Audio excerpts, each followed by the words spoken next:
Big boss ലൈവിലപ്പോൾ fun task ആയിരുന്നു നടന്നിട്ടുണ്ടായിരുന്നത്. ആ ഒരു വട്ടത്തിന്റെ ഉള്ളിലേക്ക് എല്ലാവരും ഓടിക്കേറി നിൽക്കുന്ന ടാസ്ക് ഉണ്ടല്ലോ. ഓരോരോ ബസ് സ്റ്റാൻഡ് എന്നും പറഞ്ഞ് പേരിട്ടിട്ടുണ്ട് അതിന്. മൊയന്തുപാറ ബസ് സ്റ്റാൻഡ്, ഇരട്ടത്താപ്പ് ബസ് സ്റ്റാൻഡ് എന്നൊക്കെ പറഞ്ഞ് അപ്പൊ ബിഗ് ബോസ് ഓരോരോ ബസ് സ്റ്റാൻഡ് പറയുമ്പോൾ എല്ലാവരും ഇങ്ങനെ കൂടി ആ വട്ടത്തിന്റെ ഉള്ളിൽ വന്ന് നിൽക്കണം.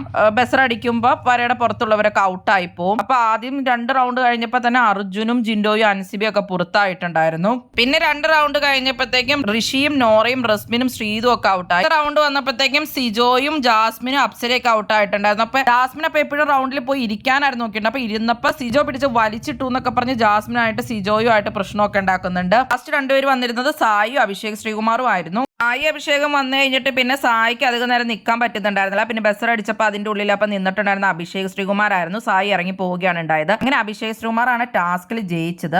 ഈ ടാസ്ക് ഇവർ കളിച്ചത് ഒരു രസമൊന്നും ഉണ്ടായിരുന്നില്ല ഒട്ടും തന്നെ. കഴിഞ്ഞ പ്രാവശ്യം ഇത് എന്തൊരു അടിപൊളിയായിരുന്നു, കാണാൻ തന്നെ ഭയങ്കര രസമായിരുന്നു ആ ടാസ്ക്. മാരാറും ശോഭയും വിഷ്ണു ഒക്കെ അടിപൊളിയായിട്ട് തന്നെ കളിച്ചിട്ടുണ്ടായിരുന്നു. അതുപോലെ തന്നെ ജയിലിലേക്കൊക്കെ എല്ലാവരും ഇടലും അങ്ങനെയൊക്കെ കുറെ സംഭവം ഉണ്ടായിരുന്നു. ഇത് ഭയങ്കര ബോറായിട്ട് തന്നെയാണ് തോന്നിയത്. ഒട്ടും ഫണ്ണൊന്നും തോന്നിയില്ല. നിങ്ങൾ കണ്ടിരുന്നോ? നിങ്ങൾക്ക് എന്താണ് തോന്നിയത്?